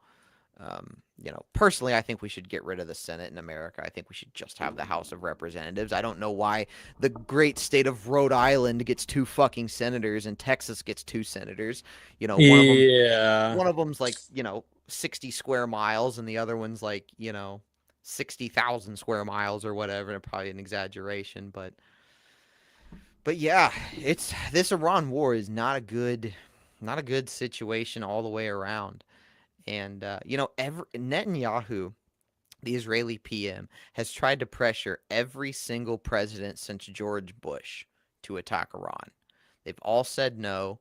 Obama came up with a nuclear agreement for them, which they weren't abiding by, but whatever. And Trump's the first one to actually say, "Fine, let's do it." All this hubbub about nuclear weapons too. I mean, North Korea has nuclear weapons. Pakistan and India have nuclear weapons. Israel has nuclear weapons. I think a fair thing to say would be, okay, Iran to not have nuclear weapons. Then how about Israel get rid of theirs? Ooh, no one's ever suggested that. We never see that idea floated. And of course, you know how sneaky the Israelis are. They'd probably just bury a couple and, but Yeah, man. Yeah. yeah, it's not to sound like a middle schooler about it, but it's not fair that you tell Iran they can't have it when one of their neighbors, the most hostile country in the region, I would argue Israel, most hostile country in the region that is constantly attacking its neighbors, it's allowed to have nuclear weapons, but not Iran. I don't know. It just doesn't make sense to me. But what do I know? What do we know, right? Yeah, we're just a couple Um, guys. just a couple guys just asking questions, like Yeah, Tucker. just a couple greasy mathfucks. Yeah, it's just couple greasy motherfuckers up in here, just doing things that motherfuckers do. You know what I'm saying? Um, so like you mentioned, we have Saudi Arabia joining the war officially for the first time. Um, one other thing, we got Vance and Staff Chairman General Dan Kane. They have raised concerns about escalating the war in Iran, which, I mean, I don't know, man. If Trump is plaqued under Israel, I don't think it's going to matter. Everyone's, Pete and everyone seemed to just be on the let's keep going. Um, and I guess U.S. pauses consecutive nights of strikes. That was a few days ago, though, so I don't know when they'll be restarting those. Um, Houthis strike two tankers in the Red Sea um, near an alternative shipping route, alternative to the Strait of Hormuz. So obviously that's going to affect oil. Um, yeah, so that's too bad. Another thing, I don't know, I've said it before, but I'll say it again. Hegseth might be on the chopping block soon. I think people are more and more unhappy with him, and he keeps doing these ridiculous suspensions and firings. We got two more officers who say they were forced out for questioning policies. Um, so I'm sure it's quite. I'm sure I'd say it's probably quite scary right now as a soldier, not only because you're at war, but obviously there's a lot of changes going on in the military and in the administration and all that stuff. Um, yeah, they probably don't necessarily have great stability in their feeling too. So that might be tough. That might be tough. I did see a story where, at the onset of the war, Trump asked a general about the nuclear option. Said, what nuclear options do we have against Iran? And the general basically told him, absolutely not. Like, we're not, you know, kind of overruled Trump. And of course, Trump could fire the guy or whatever, but Yeah. that's scary too, because you also have these Israeli shill commentators, people like Laura Loomer and Ben Yes. Shapiro. Ben Shapiro's basically come out and said, why doesn't the U.S. just use its nuclear weapons? Well, you got them. Why don't you just bring them out? Just For the use them. Why don't you just use them with my Yeah. fucking stupid facial hair? Yeah. He said that to his, two real followers and 3 million bot followers. But I mean, Yeah. that's So, scary, dude. That's yeah. scary. It's like, to use a nuclear weapon. Like, first of all, there's people in the US that still debate whether we should have dropped a nuclear bomb on Japan. Japan was an extremely hostile country. They hadn't surrendered. They did estimates. It would have cost millions of American lives to do a Normandy style invasion of Japan and conquer the entire country. So, to save American lives, we decided to, obviously nuke two cities and kill civilians. But I mean, that was and that's the last time nuclear weapons have been used. And if you look at the crimes that Iran has committed, it's like, okay, they enriched uranium up to 70%. It's like, we need something a little bit more substantial before we go pulling out the big dogs. And, there's a real threat here when this thing drags on. We see regional partners, we see Saudi Arabia get drug into it. We're seeing maybe Gulf states will join in soon. This thing has the capacity to draw in all of these countries, and eventually you might have a larger conflict where Israel could also use their nuclear weapons too.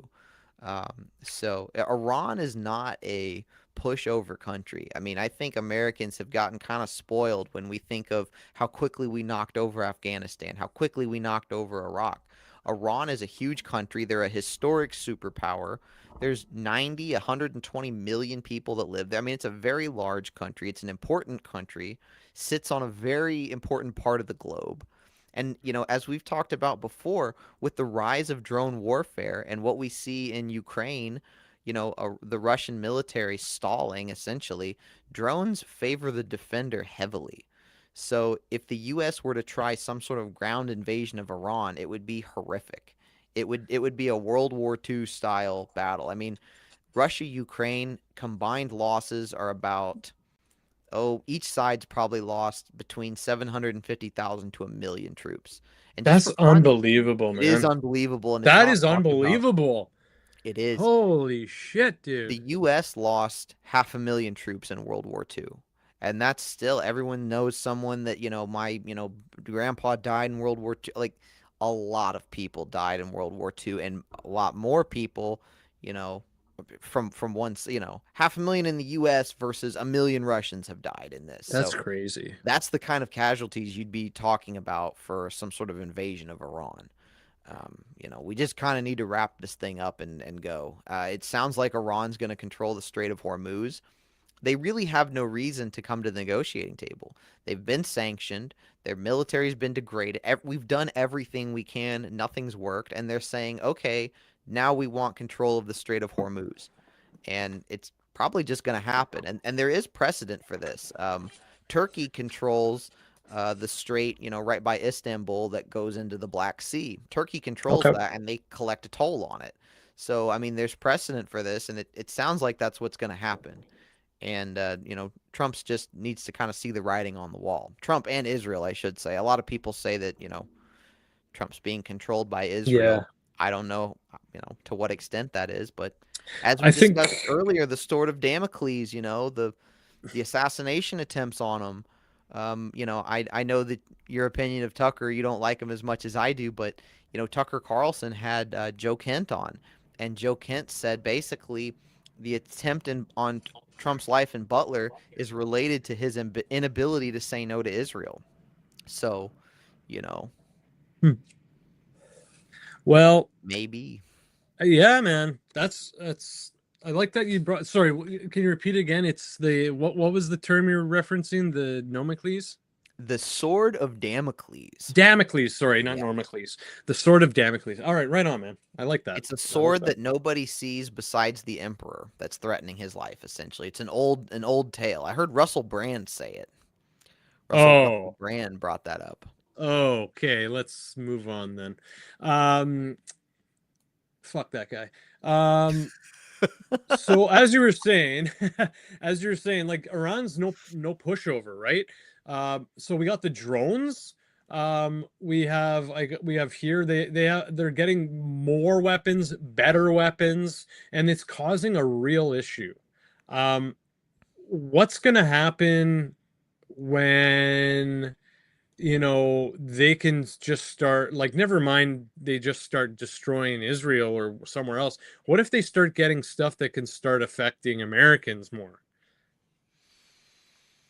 I don't Um, think they would do that because then you would have I mean, if they bombed a city like Miami or New York, if they actually killed Americans, that would be basically exactly what, Trump or whoever would want because that'd be another Pearl Harbor, another 9/11. yeah. I don't think they would do that. I think they're going to keep it regional over there. But I mean, like you said, they are no pushover. They're not just some ragtag country.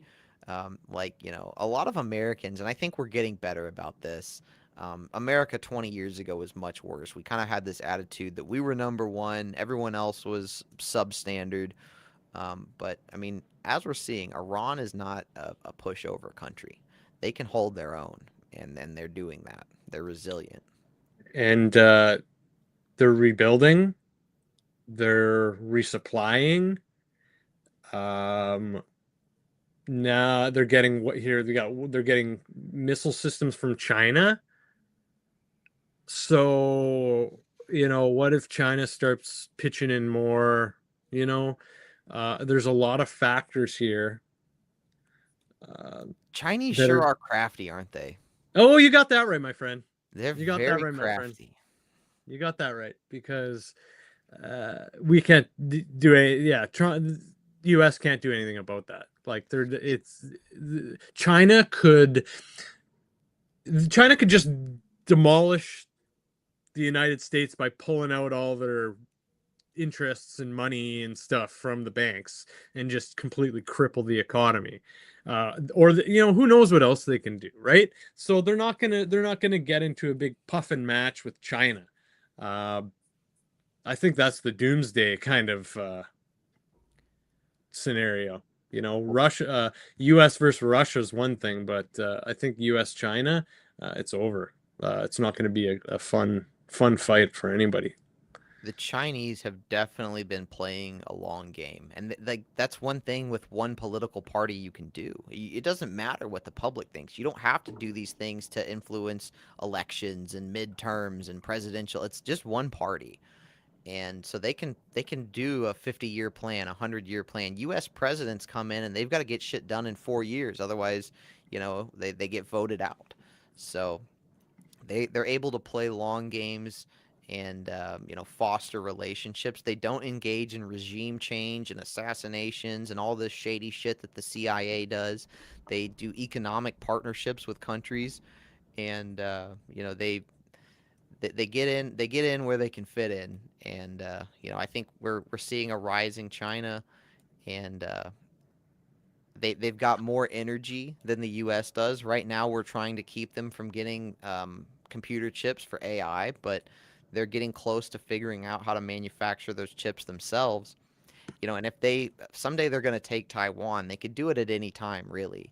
Yeah, But yeah, Taiwan is where a lot of those chips are manufactured, which totally sub thing here. If you're ever bored, look up how you make a CPU chip, like a 15-minute YouTube video. It's insane. It's like, how did we even think of this technology? A lot of people think it's like, reverse engineered alien technology or whatever, which it's not too far off the mark for me. But like Taiwan is like the only place that makes these CPUs. So if China takes that, they'll surpass us in AI. They've already surpassed us in energy. A lot of people think that the environmental movement was like a Chinese psyop to keep the US and the West from building coal fired power plants because the Paris Climate Accords went in and Europe and everywhere focused on wind and solar, which is a lot of bullshit, really. I yeah. mean, and China doubled down on coal. They just started building a shit ton of coal plants, and so they have the ability to generate a lot more electricity than any other country. So Hmm. yeah, very crafty. I think, yeah, I wouldn't be surprised if they're already ahead of us in certain things like AI and weaponry, and because they don't have to show it off or use, especially like this war. You know, we probably won't get into it today, but I'm pretty sure that the Navy anyway is using like non-approved methods to make repairs, 3D printed repairs, 3D printed items and stuff like that, and Huh. using new technologies sooner than they should be because like they're running into a lot of issues here. Uh, and without escalating, it's a weird place to be, I think, given the state of the war. Um, but I'd like to get into that maybe next week. Did you see when I'm sorry to interrupt. Did you see when No, Trump and Xi met and they put Trump in a smaller chair than Xi? no. Xi Jinping, the Chinese leader. Let me find this. It's hilarious. When was this? Um, I missed that Yeah, it's basically a huge PR fail for for the U.S.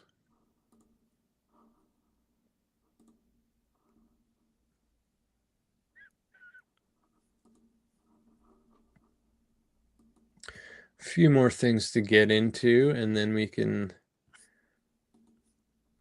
start wrapping up, I think.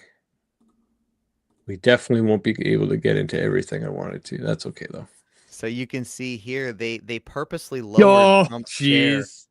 so where Yeah. he was like 6 inch lower than G, and like this is something they're supposed to like keep a watch on, like the Yeah. president's PR team and stuff. There's departments that try to prevent this from happening, and they didn't do their job. So it was like a pretty huge PR fail when Trump sat down and he was 6 inches lower than Xi Jinping. So just kind Power of those move. dumb little games that countries like to play. Yeah, man. But it does make for an interesting picture. You got the U.S. president sitting much lower than the Chinese president. Trump Exactly. should have just gone over there and taken his chair. I'm surprised he did. Yeah, I mean, surprised he didn't make more of an issue about that. But so back to the U.S. Also, their weapons. They're having an issue with their weapon stockpiles. Oh Uh, yeah. you know what I mean? Oh yeah, we So talked about this once as well. Yeah. yeah, yeah, Mm-hmm. exactly. So they're relying on, or they're betting on Silicon Valley startups to replenish stockpiles amid the Iran war. Now the firms must prove they can manufacture at military scale. This is like this is a this is like this is like, it reminds me of World War II, where it's like, okay, we got to call on the people to stop what they're doing and start manufacturing stuff for the war. You Mm. know, like eh, that's not something that you just say, okay, start doing that right away. Like, I don't know, man. That's reckless. Um, I think when Trump was first running and they were all talking about, well, he's reckless, I think this is the kind of things people were worried about. I think we're seeing some of the the blowback from that now. Well, the reason that the U.S. won World War II is because a lot of it was we could out manufacture the Germans. And like you said, Right. before, World War II, they came to factories that were making cars and they said you're going to make tanks now. They came to factories that were, doing conventional machining and said you're going to make guns.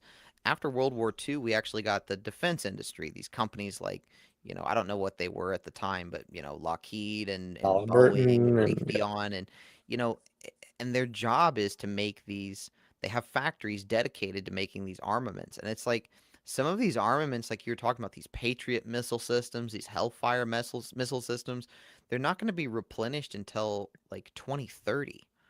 And it's like, this is a very limited military engagement. This wasn't a world war, and you're already like half or less than half of your total stockpile with a 5-year timeline to replace.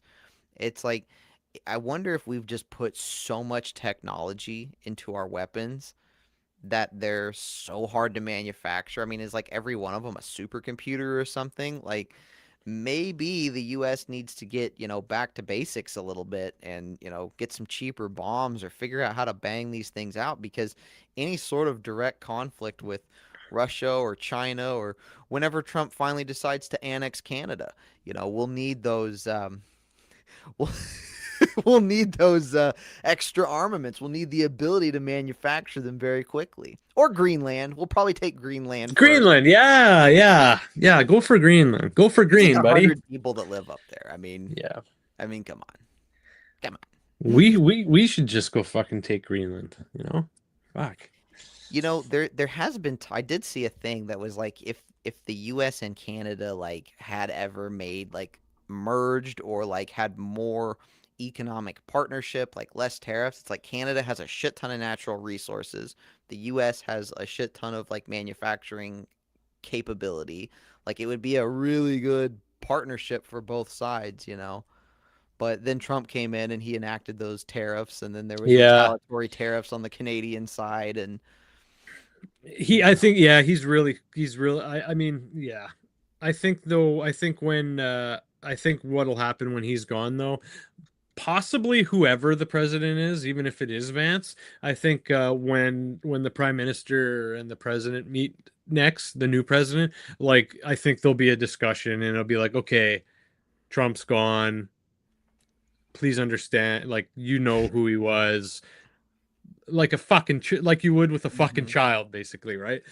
So, yeah, that's what I think. Well, some of those I trade think deals, anyone else is professional enough to say, let's not let his fucking behavior dictate the rest of dictate our relationship. yeah. Now, I don't think this was the case with Canada, but some countries were being unfair to us in trade, and so I think there was Agreed. some adjustment there. But like this is going to be a dangerous precedent where Trump came in and he changed a lot. He renamed the Department of Defense to the Department of War. That should have been our first sign, by the way, that maybe he was going to do some backtracking on Yeah. campaign promises of not starting foreign wars. I mean, it hadn't been the Department of War since like 1945. But and then he put up the walk of presidents and the president's pictures, and he put Joe Biden's picture as an auto pin, and he just came in and did a bunch of stuff that, like, now if a Democrat comes in, they're going to change all this stuff, and it's like, now that's kind of a shitty precedent that we're going to have, because now it's like every president that comes in, are they just going to go changing a bunch of stuff and renaming the Gulf of America back to the Gulf of Mexico, and you know what I mean? Like, It's like that pendulum I was talking about, right? yeah, So, yeah, if a Democrat comes in, Joe Biden's picture will be back and Trump's will be literally, let's face it. I mean, what else are they going to do other than put Joe Biden's picture back and replace Trump's with an orange, yeah, something like that, right? or I yeah. mean, or a child, or like literally a baby or something, or yeah. Uh, so, yeah, agreed. Um, Another thing we have going on, I don't know if have you heard about the Pentagon and the Department of War and them screwing with the death tolls, the U.S. death tolls. Oh, that's interesting. Yeah. I just wanted to mention it. I need to do more in. I've only read one article, but I'd like to do a bit more diving in myself. But yeah, apparently they are putting. Uh, I mean, aside from just being very quiet, um, Just not apparently releasing the numbers, yeah. they're doing, I think, um, different websites. They're putting different numbers on different websites, and you have to go to, and not only are they fudging the numbers, but they're making it harder to determine the numbers, whether it's the right number or not, by making these different websites and stuff for people to have to go to and add it up and whatnot. So yeah, man, it doesn't look good. It just does not look good. Um, I remember when the war first started, the plane went down and the airman, was rescued.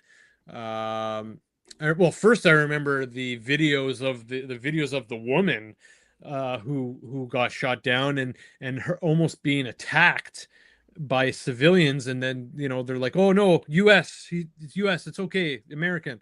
But then the other guy went down, and they had to make that yeah, Tom Clancy style rescue op to get him. So now we just have the Americans just dying straight up. It's not like a one-off kind of thing. Like the numbers are adding up. Mm-hmm. I'm not even sure. I couldn't even tell you what the number is necessarily. No, it's But not been reported. I know it's one too many. And that's, in my eyes, that's enough to call bullshit and say that something's going on here, right? And things need to change. But the fact that they're trying to hide the numbers, it's despicable. It's just Yeah. despicable. Well, it's a very unpopular war here in Yeah. America. I think the polls are probably wrong on it. The polls officially say that 66% of people now don't support it. I would put the number higher. I would put it up probably above 80%. I mean, just from the people that I talk to, I've not met a single person that's like super gung ho about it. I mean, there's no I, benefit. There's no benefit I, to America. yeah, And man. foreign wars are a symptom of declining empire, which we've talked a lot about that, And I'll say it again, god damn it. At least when the British went out and took territory, when the Spanish Empire, when the Portuguese, when the Dutch, when the any of these empires, the Romans, they would extract resources. And I'm not saying we should go around and colonize and, subjugate people, but it's like, starting wars for no reason or just to create a market for, armaments and defense contractors and just enriching a small group of people and then getting nothing from the actual war, getting no land, getting no resources, getting no farms. Not a good, it's accelerating the decline of the empire even further because we're just spending a bunch of money. So shameful, Yeah, very shameful. absolutely. Absolutely, man. Um, The Romans would be disappointed. oh, for sure. That's not how you. That's not how you conquer. No. Yeah, And man. now, we talk about bread and circus. Now they don't need to build a coliseum. Everyone's got a circus right here it's an instant distraction. If gosh, I remember one time we lost power at a place I lived. This neighborhood lost power for a few days. All of a sudden, people came outside. They were hanging out. You were talking to your neighbors. It was a totally different environment because none of us had, TV or anything. So very, very interesting what modern life has led to. Yeah, absolutely, man. I think we Absolutely. probably about needs to wrap her up unless there's Yep. something Nope. else you want to hop into.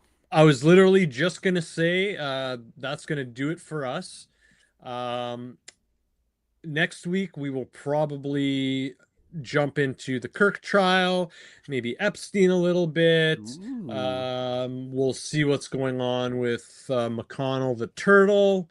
Um, I definitely not brain dead. also I really want to get into Jared Leto because that's finally blowing up. Um, and yeah, maybe we'll get into flock cams and stuff. There's a lot of stuff that we want to get into. I appreciate everyone being here, all the support. I hope you guys enjoyed the episode. We are still, like I said, this is kind of new to us. We're still going to figure out the format and production a bit. Um, some episodes might be an hour and a half, some episodes might be 2 hours plus. It just depends on what's going on, but we'll figure out the best ways to fit stuff in. And of course, uh, Divulgence and of course the Truth Desk will still be putting out their regular content covering various events, stories, people, happenings. So that won't change. But yeah, we'll end it there. We have a lot more to share, so we will make sure to be back next week. Adam, before we go, make sure to just let my folks know where to find you, please. Yeah, just YouTube at the Truth Desk. All my other socials are either, Facebook, Instagram, X, either Truth Desk or at the Truth Desk. Just look for the Truth logo. Jordan, why don't you let my followers know where they can find you? Yeah, man, I appreciate it. You can find the Divulgence podcast on YouTube and Rumble, as well as Spotify, Apple, wherever you get your audio podcasts. And we have just a few spots left for the iPad giveaway. We just need, I think, about 25 more slots to fill, and then we'll be doing that. So make sure to subscribe on YouTube and send the screenshot to divulgencemail@gmail.com. Otherwise, thank you to everyone for your support. Just a big shout out to Tara Jackson and much thank you for the tip and your support. I do notice you in the chat quite a bit, so your support is greatly appreciated. Not to mention a tip, which is definitely going above and beyond. So yeah, guys, please help me get to 1,000. But other than that, you guys can catch us next week. Make sure to subscribe to Divulgence and Truth Desk. And yeah, take care of yourself. Adam, thank you again, my friend, and we'll see you soon, buddy. All right. See you later, Jordan.